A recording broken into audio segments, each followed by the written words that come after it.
اپنی رہنمائی کے بغیر ہمیں نہیں چھوڑ گئے. یہ کچھ آخری دور کی بات نہیں. یہ 1945 کی بات ہے کہ قائد اعظم نے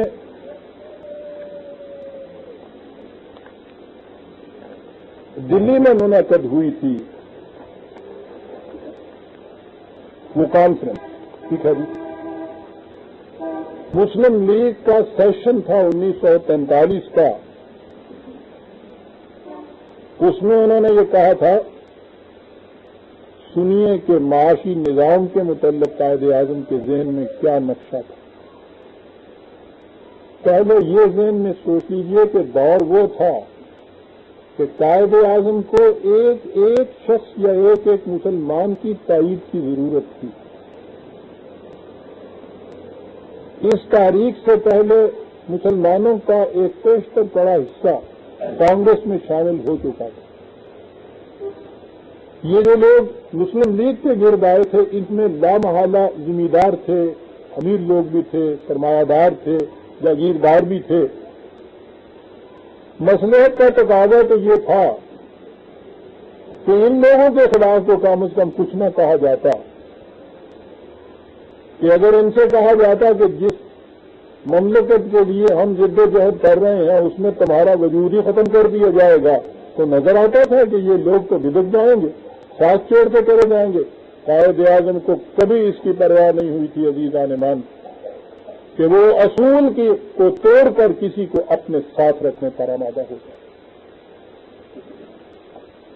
1945 میں انہوں نے یہ کہا کہ اس مقام پر میں ذمہ داروں اور سرمایہ داروں کو بھی متنبع کرنا چاہتا ہوں کہ وہ ایک ایسے ابلیسی نظام کی روح سے جو انسان کو ایسا بدمست کر دیتا ہے کہ وہ کسی معقول بات کو سننے کے لیے آمادہ ہی نہیں ہوتا, وہ عوام کے گاڑے پسینے کی کمائی پر رنگ رلیاں مناتے ہیں. ابلیسی نظام, یہ نظام سرمایہ داری کے متعلق کہا جا رہا ہے.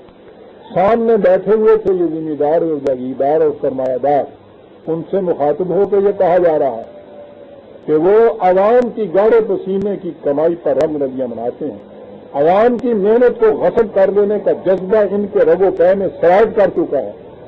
میں پوچھتا ہوں کہ کیا اسی کا نام تہذیب ہے؟ کیا یہی پاکستان کا مقصد ہے؟ اگر پاکستان سے یہی مقصود ہے تو میں ایسے پاکستان سے باز آیا. اگر ان سرمایہ داروں کے دماغ میں ہوش کی ذرا سی بھی رمق باقی ہے تو انہیں زمانے کے بدلتے ہوئے تقاضوں کے ساتھ چلنا ہوگا. اگر انہوں نے ایسا نہ کیا تو ان کا خدا حافظ, ہم ان کی کوئی مدد نہیں کر سکیں گے. دیکھ لیا آپ نے کہ معاشی احتسال جو تھا ہندو سے ہی نجات مقصود نہیں تھی, نظام سرمایہ داری سے نجات مقصود تھی, خواہ وہ مسلمانوں کے ہاتھوں سے کیوں نہ متاثر ہو رہا ہو. اور یہ 1943 کی بات, لیکن مقصود بالذات یہ چیز بھی نہیں تھی.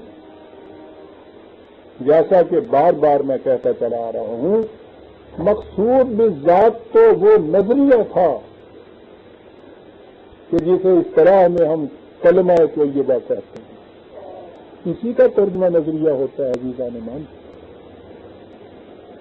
یہی چیز ہے جس کے لیے قرآن نے کہا ہے کہ مسلمان کی ساری جنگ اور جہاد اس لیے ہونے چاہیے کہ کلمۃ اللہ جو ہے وہ بلند ہو جائے.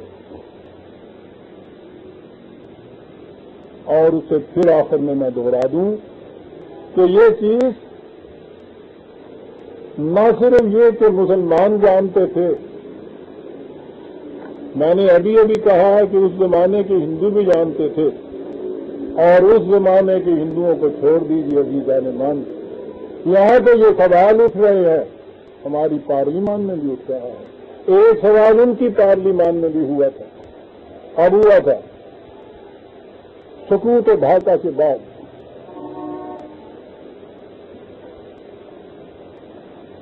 جب ہم نے خود اپنی ہی غلط روش کے ماتحت اتنی ذلتوں میں شکست کھائی. وہ یہ تھا کہ اس فتح کا جشن منانے کے لیے ہندو کی پارلیمنٹ میں نیو دہلی میں ایک اجلاس منعقد ہوا. وہاں کی وزیر اعظم مسز اندرا گاندھی کی حضور انہوں نے ہدیہ تبریک پیش کیا، مبارکباد دی اس کامیابی کے اوپر. آپ کو پتہ ہے کہ مسز اندرا گاندھی نے اس کا جواب کیا دیا تھا؟ سنیے عزیزان مان اور پوچھیے ان سے جو آج بھی کہتے ہیں کہ معلوم نہیں کہ نظریہ پاکستان کیا تھا، پاکستان کیوں مانگا گیا تھا. اندرا گاندھی نے اس کا جواب دیا تھا. اس نے ان سے کہا کہ مجھے مبارکباد نہ دیجیے، یہ کامیابی نہ ہماری فوجوں کی کامیابی ہے نہ ہماری حکومت کی کامیابی ہے، یہ کامیابی ہے ہمارے حق پر مبنی نظریہ کی، اس نظریہ کے خلاف جو باطل پر مبنی تھا.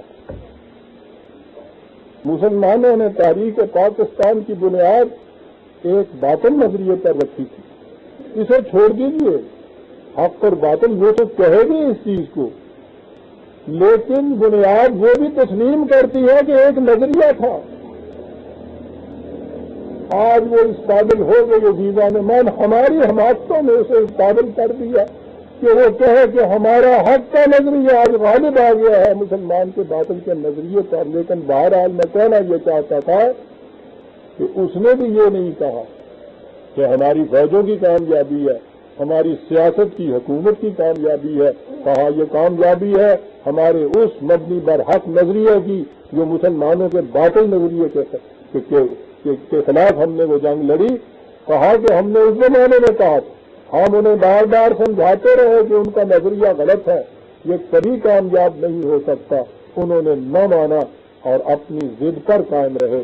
اب 25 سال کے تجربے نے بتا دیا ہے کہ جو کچھ ہم کہتے تھے وہ حق تھا اور ان کا نظریہ باطل. یہ ان کے باطل نظریہ کی شکست ہے. اور فرمایا وہ یہ جانتے ہیں کہ تاریخ پاکستان کی بنیاد ایک نظریے پر تھی، نہ ہندو کی تنگ نظری تھی، نہ انگریز کی یہ سیاست تھی، نہ کوئی معاشی استحصال سے نجات حاصل کرنے کا جذبہ تھا. ایک نظریہ تھا. بہرحال وہ دشمن ہے، مخالف ہے، وہ اس نظریے کو باطل کا نظریہ کہتی ہے، لیکن تسلیم تو اسے یہ ہے کہ یہ ایک نظریہ تھا. ادھر سے اس نے یہ آواز دی اور ادھر سے ڈھاکے سے وہ جو اس زمانے میں نظر الاسلام قائم مقام صدر تھے ڈھاکے کے، ابھی مجیب وہاں نہیں گئے ہوئے تھے، ادھر سے انہوں نے بھی اپنی ریڈیائی تقریر پہ یہ کہا تھا کہ ہماری یہ فتح نہ کسی فوج کی فتح ہے نہ کسی ملک کی.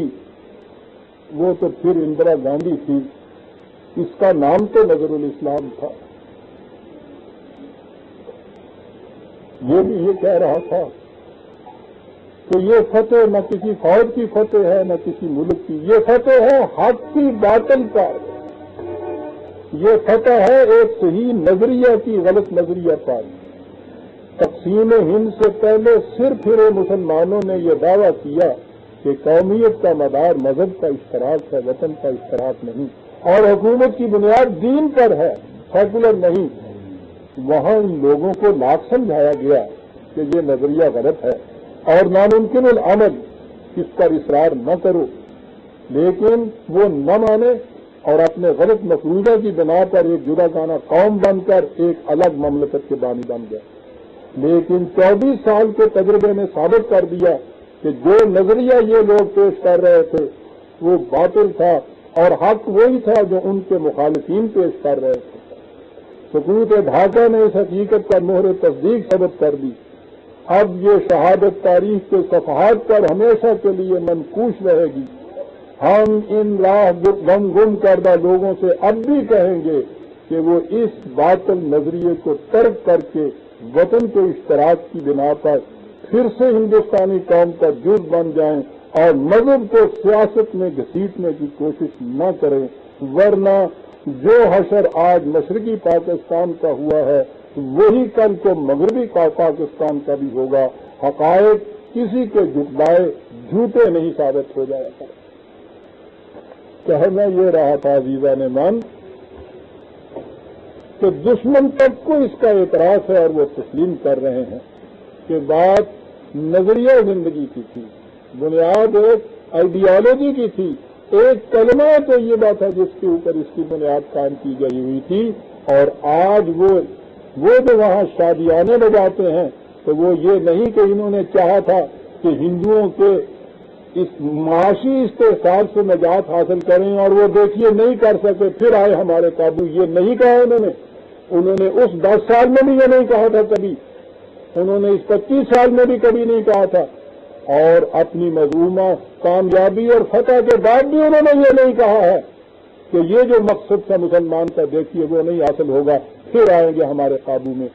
وہ شروع سے یہ کہتے چلے آ رہے تھے کہ مسلمان دین کی بنیادوں پر قرآن کی بنیادوں کے اوپر ایک مملکت قائم کرنا چاہتے ہیں، ایک الگ قوم کا دعویٰ کرتے ہیں۔ ان کے نزدیک یہ نظریہ باطل تھا، وہ کہتے ہیں ہم نے اس زمانے میں بھی مخالفت کی تھی اور آج حقائق نے یہ ثابت کر دیا کہ وہ نظریہ باطل تھا، ہمارا نظریہ حق پہ تھا۔ ہمیں کوئی گلا نہیں ہے عزیزان مان ان لوگوں،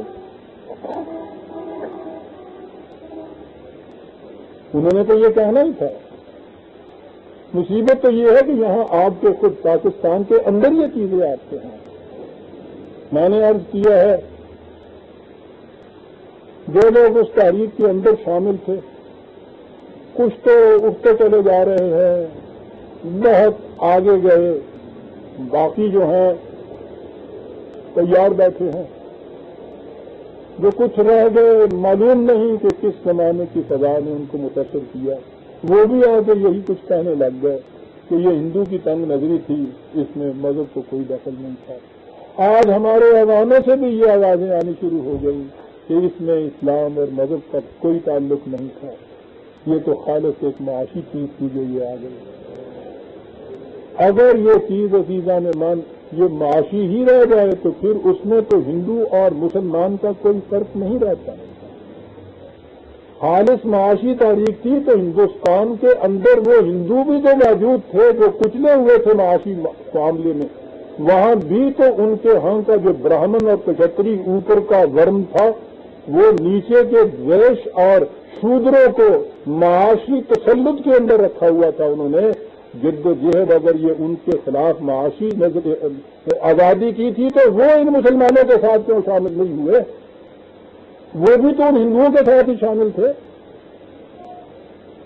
اور اگر آج اس کو آپ معاشی کرتے ہیں تو اس میں تو پھر بھی ہندو اور مسلمان کا کوئی فرق نہیں رہے گا۔ طبقاتی جد و جہد میں تو یہ کہتے ہیں کہ دنیا بھر کے غریب خواہ ان کا نسل، وطن، زبان، حتیٰ کہ مذہب بھی کچھ ہو، وہ ایک گروہ ہوتا ہے اور اس کے برعکس سرمایہ داری کے نظام والا دوسرا گروہ ہوتا ہے۔ قومیں ان کے یہاں بھی دو ہوتی ہیں، اس کی بنیاد دین کے اوپر نہیں ہوتی، معاش کے اوپر ہوتی ہے۔ یہ چیز آج ہمارے ہاں عام کی جا رہی ہے۔ مجھے افسوس اس بات کا ہے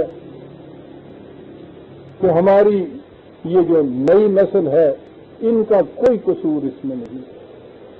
ان بچوں کی ہم نے صحیح تعلیم کا کوئی انتظام نہ کیا، انہیں ہم نے سرے سے بتایا ہی نہیں ہے کہ یہ دو قومی نظریہ کیا تھا، نظریہ پاکستان کیا تھا، اسلام کس طرح سے اس کی بنیاد تھا، اسلام کا صحیح مقصود اور مطلوب کیا ہے، اس میں اپنا معاشی نظام کیا ہے، یہ کس طرح نظام ملوکیت، نظام برہمنیت اور نظام سرمایہ داری تینوں کے جڑ سے کاٹنے کے لیے دنیا میں وجود آیا ہے۔ لیکن اس کے برعکس اس کا مثبت طور پر اپنا نظام ہے زندگی کا، ہم نے نوجوانوں کو نہیں بتایا، اسی کا خمیازہ آج ہم بھگت رہے ہیں۔